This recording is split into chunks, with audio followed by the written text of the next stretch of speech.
Hi hello అందరికీ నమస్కారం. అందరూ ఎలా ఉన్నారు? నేను మీ గౌతమ్, నా ఛానల్కి స్వాగతం. ఇప్పుడు నేను వచ్చేసి బృందావనంలో ఉన్నా. మనం వెళ్తున్నాం మధురాకి వెళ్ళడానికి ఆటోస్ అయితే అవైలబుల్ ఉంటాయి. పర్ పర్సన్కి 30 నుంచి 60 రూపీస్ మధ్యలో ఛార్జ్ చేస్తారు.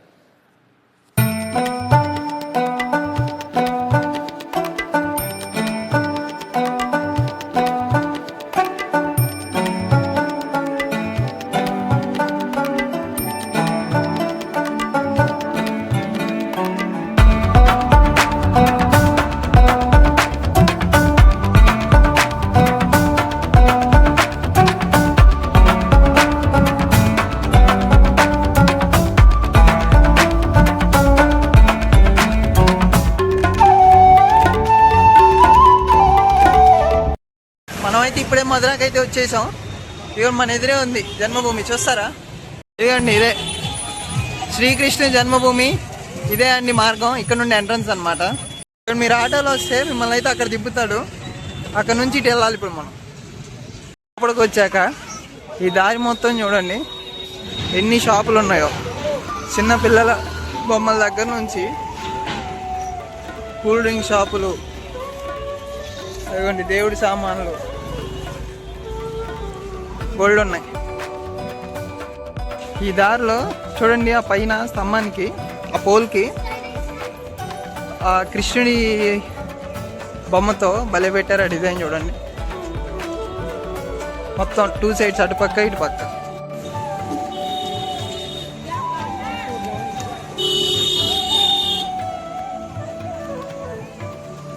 ఇవ్వండి, తినడానికి కూడా ఉన్నాయి షాపులు ఇక్కడ.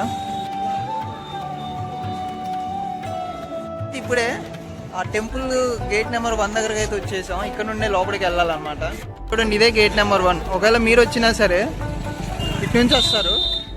ఆటో వాళ్ళని ఇందాక నేను చూపించాను కదా, గేట్ నెంబర్ 1 దగ్గరలో అయితే దిమ్మనండి. ఎందుకంటే ఇక్కడ నుండి ఈజీగా ఉంటుంది. ఆ పైన చూడండి, గుర్రాలు, రథం, కృష్ణుడు, అర్జునుడు, ఎంత బాగుందో కదా. ఇంకా అదేదో కన్స్ట్రక్షన్ చేస్తున్నారు. ఈ పక్కనే క్లాక్ రూమ్ ఉంటుంది. మనకు లోపలికైతే ఏమి ఎలా ఉండవండి. ఫోన్స్ కానీ, ఎలక్ట్రానిక్ ఐటమ్స్ కానీ, బ్యాగులు కానీ ఏమి ఎలా ఉండవు. అన్ని క్లాక్ రూమ్లో పెట్టుకోవాల్సి. నేను కూడా నా ఫోన్ని క్లాక్ రూమ్లో పెట్టేసి దర్శనం చేసుకొని వచ్చాక మళ్ళీ మాట్లాడతాను. ఇలా ఉంటుంది. ఇప్పుడే దర్శనం అయితే చేసేసుకున్నా అండి. అసలు లోపల వేరే ప్రపంచమే ఉంది, మామూలుగా లేదు. సూపర్ ఉంటుంది, ఖచ్చితంగా చూడాలి ఈ టెంపుల్ని అయితే. ఇక రెండోది ఏంటంటే చెక్కింగ్ మాత్రం చాలా స్ట్రిక్ట్ ఉంటుందండి. సెక్యూరిటీ కూడా ముందే చూసుకొని జాగ్రత్తగా వెళ్ళండి. లోపలికి వెళ్ళిన తర్వాత మాత్రం నెక్స్ట్ లెవెల్, అంతే వేరే లెవెల్లో ఉంటుంది అది మొత్తం. మధురాలోని ఈ జన్మభూమి ఎంతో పవిత్రమైన ఆలయం. ఈ ఆలయం శ్రీకృష్ణుడు జన్మించిన పవిత్ర స్థలంగా భావిస్తారు. కంసుడు తన సోదరి దేవకి మరియు వాసుదేవుణ్ణి కారాగారంలో బంధించిన చోటే శ్రీకృష్ణుడు జన్మించాడని నమ్మకం. ఈ ఆలయం ఎన్నోసార్లు ధ్వంసం చేయబడింది, తిరిగి మళ్ళీ నిర్మించబడింది. అందువలన ఇక్కడ భద్రత చాలా కఠినంగా ఉంటుంది. గర్భగృహంలో శ్రీకృష్ణుడు జన్మించిన కారాగారాన్ని మనం దర్శించుకోవచ్చు.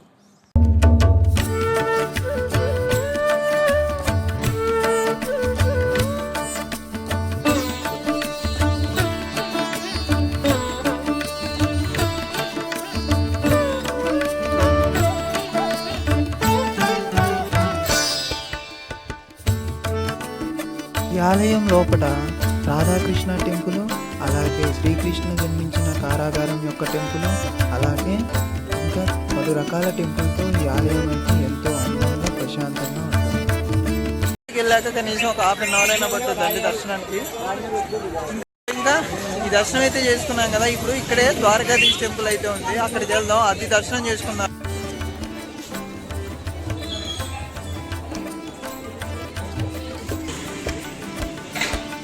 నుండి మనం ఇలా బయటకు వస్తే ఇక్కడ ఎదురుగానే పోత్రా కుండ అని ఉంటుంది చూడండి.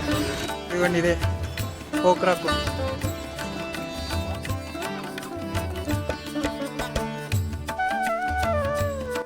పోత్రాకుండ్ జన్మభూమి ఆలయం దగ్గర ఉన్న పవిత్ర కుండం.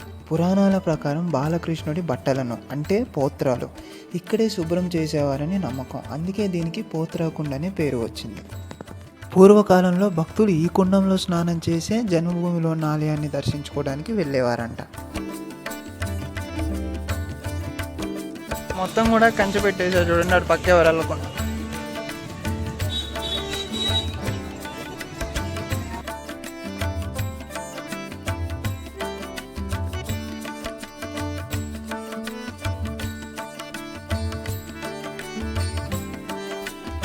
మనం ఇప్పుడు ద్వారకాధీష్ టెంపుల్కి అయితే వెళ్దాం. ఏదన్నా ఆటో దొరికితే తీసుకొని దాంట్లో ఇంకా వెళ్ళిపోదాం.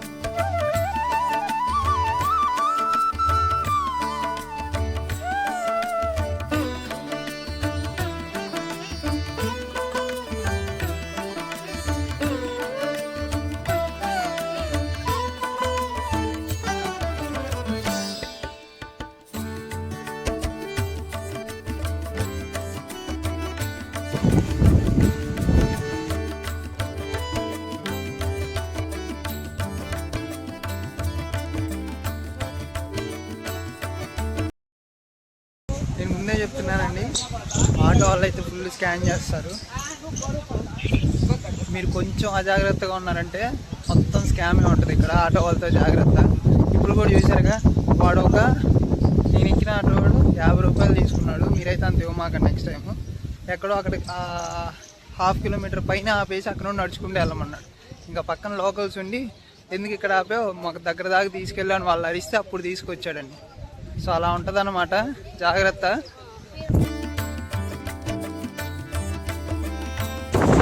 యమునా నది చూడండి.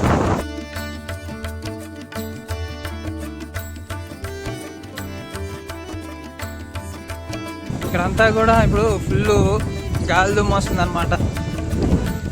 మధురాలో కృష్ణుడు జన్మించినప్పుడు మొత్తం ఉరుములు, వాన, పెద్ద పెద్ద గాలి దుమ్ములు వచ్చాయంట కదా. ఇప్పుడు నేను ఆయన దర్శనం చేసుకోవడానికి వస్తే ఇదిగోండి చూడండి, ఇప్పుడు కూడా అలానే ఉంది. So natural feel.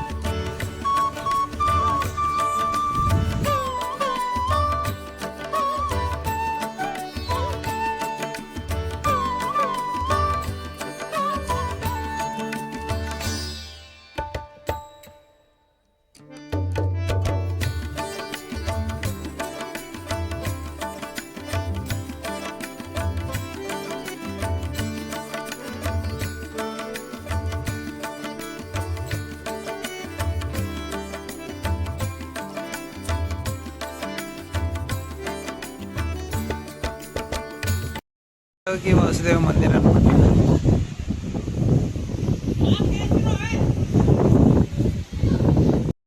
ఇక్కడ నుండి కూడా ఇంకా చాలా దూరమే ఉంది. మరి వాడు ఏదేదో రూట్లో అయితే తీసుకొచ్చాడు. యాక్చువల్లీ నేను గూగుల్ మ్యాప్స్లో చెప్తే అది ఇంకో రూట్ ఉంది, కానీ అతను అటు తిప్పి ఎటో తీసుకొచ్చాడు. ఇంక అంతేలే, ఏం చేస్తాం మనం.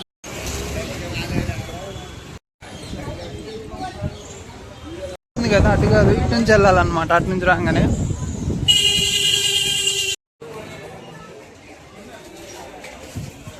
చూస్తున్నారు కదా, మొత్తం షాపులే.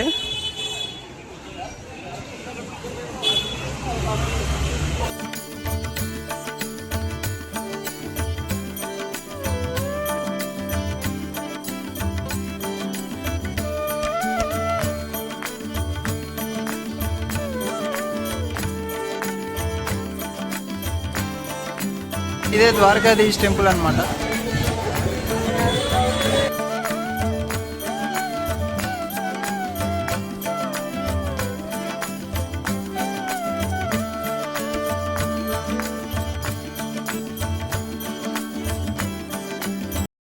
మనం లోపలికైతే వెళ్ళి దర్శనం చేసుకున్నాం, ఓకేనా. చెప్పులు అయితే అందరు రోడ్డు మీద విడిచేశారు. ఇక మనం కూడా అక్కడే విడిచేసాం. ఇవ్వండి, ఇదే ఎంట్రన్స్ లోపలికి. ఆరతి జరుగుతుంది. ఇది చాలా ఫేమస్ అన్నమాట ఇక్కడ, చూడండి.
ఇదే ద్వారకాధీష్ టెంపుల్ అండి. మధురలోని ద్వారకాధీష్ ఆలయం అత్యంత ప్రసిద్ధి కృష్ణాలయాల్లో ఒకటి.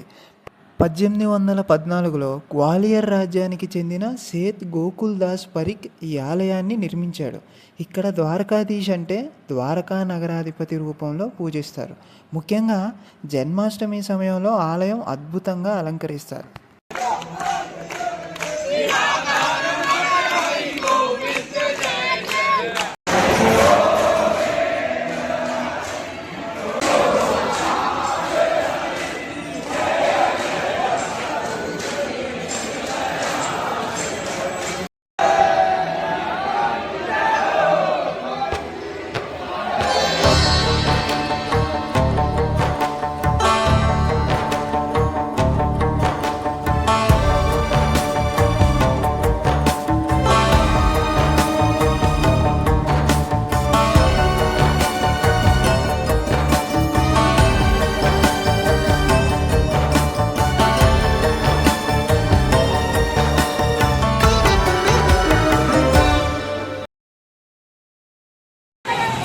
వాన అయితే ఫుల్ పడింది ఇప్పటి వరకు.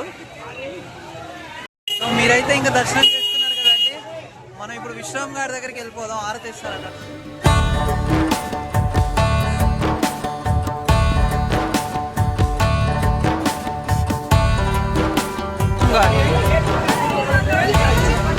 అది ద్వారకాధీష్ టెంపుల్.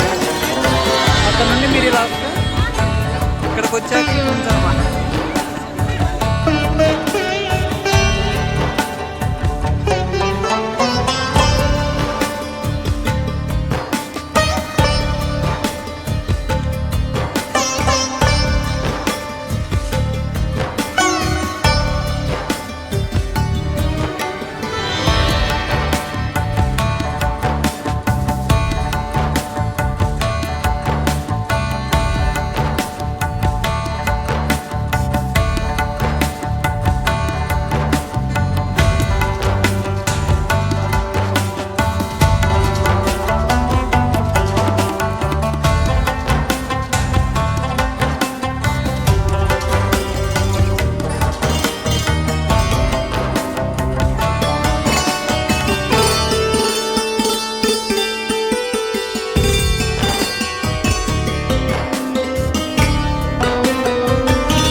సో ఇప్పుడు ఏ చూస్తారు కదా, ఇప్పుడు ఇక్కడ హారతి అయితే ఇస్తారు. వాటిని కూడా చూడండి ఎలా ఉంటుంది.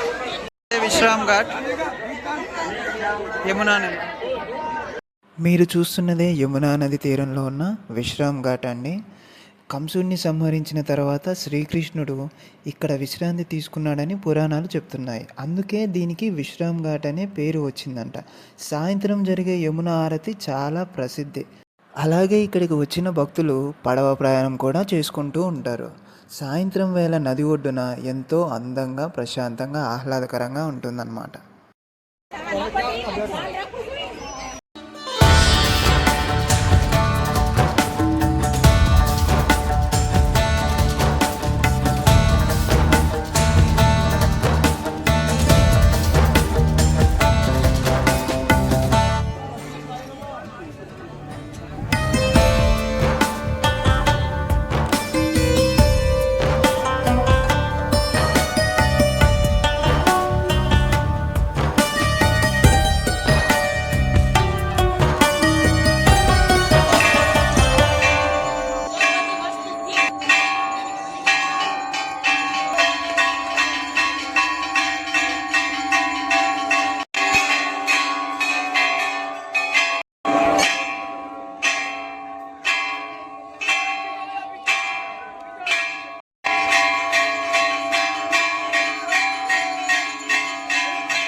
ఈ యమునా హారతిని అనుభూతి చెందండి.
ఎలా అనిపించింది ఈ హారతి? నాకైతే చాలా బాగా అనిపించింది. ఇంకా తిరిగి మనం అయితే వెళ్ళిపోదాం. మీకు సక్సెస్ఫుల్గా చూపించేసా. మధురాలో మూడు మూడు ఫేమస్ అండి ఫుడ్. ఏంటంటే ఒకటి పేడ అన్నమాట స్వీట్, రెండోది కచోరీ చాట్, మూడోది లస్సీ అన్నమాట. సో ఈ మూడు కంపల్సరీ ట్రై చేయాల్సిన స్ట్రీట్ ఫుడ్ అనమాట మధురాలో. సో నేను అవి ట్రై చేసి మీకు అది ఎలా ఉందో కూడా చెప్తా, ఓకేనా? ఇదిగోండి, ఇంక ఇదే పేడ అనమాట. చూస్తున్నారుగా ఎన్ని రకాలు ఉన్నాయో. నేనైతే ఒకటి తీసుకుంటున్నాను మీకు చూపించడం కోసం. మధురాకు వచ్చి పేడ ట్రై చేయకుండా వెళ్ళమాకండి, ఎందుకంటే బాగా ఫేమస్ అండి స్వీటు.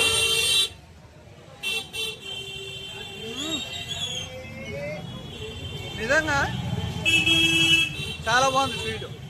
కానీ నేను స్వీట్లు ఎక్కువ తిన్నాను, కానీ మీకు చూపించడం కోసం తిన్నా. అదిరిపోయింది, కరిగిపోతుంది నోట్లో పెట్టుకున్నా. ఇదిగోండి, హారతి అయిపోయి వచ్చే లోపల ద్వారకాధీశ్ టెంపుల్ అయితే క్లోజ్ చేస్తారు. ఇంకోటి కచోడీ చాట్ అనమాట, ఇది కూడా ఇక్కడ ఫేమస్.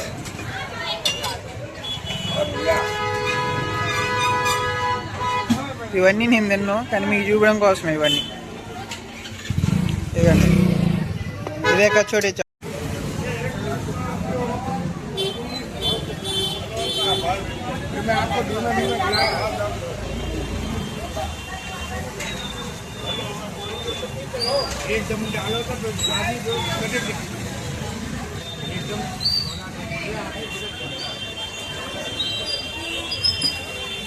బాగుందండి, పర్లేదు, బాగానే ఉంది ఇది కూడా. సో కచోరీ కూడా తినేసాం. ఇంకొక ఐటమే మిగిలింది, అదే లస్సీ అండి.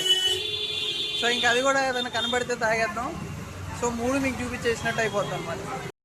ఆ ద్వారకాధీశ్ టెంపుల్ రోడ్లో స్ట్రైట్గా వచ్చేస్తే, అదే రోడ్లో అలా స్ట్రైట్కి వెళ్ళిపోతూ ఉంటే మనకి మన కృష్ణ జన్మభూమి దగ్గరికి అయితే వెళ్తామండి. పొద్దున్న ఇందాక మన ఆటో దిగిన దగ్గరికి. సో అక్కడ నుండి మళ్ళీ మనకి రిటర్న్ ఉందామనికి అయితే ఆటోలు ఉంటాయి. అవును, ఇంతకీ మీకు నేను వాటి రేట్లు చెప్పలేదు కదా, తిన్నాను. కానీ పేడ వచ్చేసి నేను ఒక పీసే తీసుకున్నానండి, 20 రూపాయలంట. దాంట్లో ఇంకో రకం కూడా ఉంది, చిన్నవి, అవి అయితే 10 రూపీస్ అంట. బట్ నేను మంచిది తీయమని చెప్పా. అది కిలో వచ్చేసి 300 అంట. ఇంకా అలానే మనం తర్వాత తిన్న కచోడీ అయితే 30 రూపీస్ అంట ఒక ప్లేట్. ఆల్మోస్ట్ మనం జన్మభూమి దగ్గరికి అయితే వచ్చేసాం. ఎంతో దూరం లేదండి, మా అయితే 1.5 కిలోమీటర్ అంతే. దానికి గడిపోతున్న మన దగ్గర అయితే 50 రూపాయలు తీసుకున్నాడు ఆటోకి. ఇది చూడండి, చాలా స్కామ్ ఉంటుంది ఇక్కడ. వాడు ఫస్ట్ నన్ను అడిగేటప్పుడు నేను ఎంత భయ్యా అంటే, సార్ 25 అన్నాడు. 25 అంటే 25 రూపీస్. నేను ఓకే అనుకున్నా, సార్ 25 కదా. అది కూడా నాకు లేట్ అవుతుంది, నేను ఆరోజు చూపించాలి, అప్పటికే 6 అవే వస్తుంది అనమాట. సో మనకి అంత టైం లేదు, మళ్ళీ ఇక్కడ ద్వారకాధీశ్ దర్శనం చేసుకోవాలా. అందుకని చెప్పి నేను ఆటోకి వెళ్ళిపోదాం అని చెప్పి వాడు 25 రూపీస్ 25 అంటే ఓకే అన్నాడు. బట్ వాడు దిగిన తర్వాత నేను అంది 50 అన్నాడు. 50 అంటే 50. ఇది చూసారా, అట్లా ఉంటుంది అనమాట. అందుకని ఈ ఆటో వాళ్ళ దగ్గర కొంచెం జాగ్రత్తగా ఉండండి. ఏదైనా కొంచెం మన అలా ఉన్నామంటే చాలు, స్కామ్ చేసేస్తారు, ఓకేనా? జన్మభూమి దర్శనం చేసుకోగానే నడుచుకుంటూ వచ్చేయండి, పెద్ద డిస్టెన్స్ ఏం కాదు. ఆ బయటికి రాగానే మళ్ళీ ఆటో దిగిన దగ్గరకు వచ్చేసి అక్కడ నుండి మీకు లెఫ్ట్లో ఒక లైన్ ఉంటుంది. ఆ స్ట్రీట్లోకి మీరు వచ్చేసి స్ట్రైట్గా వచ్చేసారంటే మీకు టెంపుల్ కనపడుద్ది. గూగుల్ మ్యాప్స్ ఓపెన్ చేసుకోండి, ఈజీగా అర్థమైపోద్ది. ఈ రోడ్డు అనమాట. ఆ రోడ్ నుంచి మనం ఇలా రావాలి. ఈ ముందే జన్మభూమి ఉంటుంది. వింతంగా అనిపించింది చూడండి, పాలన అలా పోసి అమ్మేస్తున్నారు ఇక్కడ. కృష్ణ జన్మభూమి కనపడుతుంది చూడండి. ఇప్పుడు టైం వచ్చేసి 8 అవుతుంది. మొత్తం లైటింగ్స్ వేశారు, చూడండి ఎంత బాగుందో. చూడండి, మీకు గుర్తుందా, నేనైతే ఇందాక ఇక్కడే దిగి దీన్ని అయితే మీకు చూపించాను స్టార్టింగ్.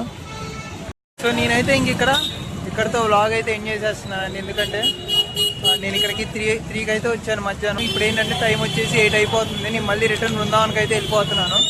సో ఇంకా నేను రూమ్కి వెళ్ళిపోయి తినేసి మళ్ళీ పడుకొని మళ్ళీ ఇంకా రేపైతే ఇక్కడ నుండి వెళ్ళిపోవాలండి. సో ఇంకేముంది, మొత్తం చూసారని అనుకుంటున్నాను. ఇక్కడైతే ఇంకా చూడాల్సిన ప్లేస్ అయితే చాలా ఉన్నాయి. సో నేను వాటికైతే మీకు ఏమేమి చూడాలో అన్ని లిస్టేజ్ అయితే నేను పెడతాను కంపల్సరీగా. మీరైతే మర్చిపోకుండా అయితే చూడండి. అండ్ అలాగే ఇంకేం చేస్తారు, వీడియో నచ్చితే ఒక లైక్ కొట్టండి, అలాగే షేర్ చేయండి, ఏదో కామెంట్ అయితే పెట్టండి. ఖచ్చితంగా మన వీడియోని కొత్తగా చూసిన వాళ్ళు ఎవరైనా ఉంటే మన ఛానల్ని సబ్స్క్రైబ్ చేసుకోవడం మర్చిపోమాకండి. మరో కొత్త వీడియోతో మళ్ళీ కలుద్దాం. నేను మీకు అవుతాం. Signing off. రాధే రాధే.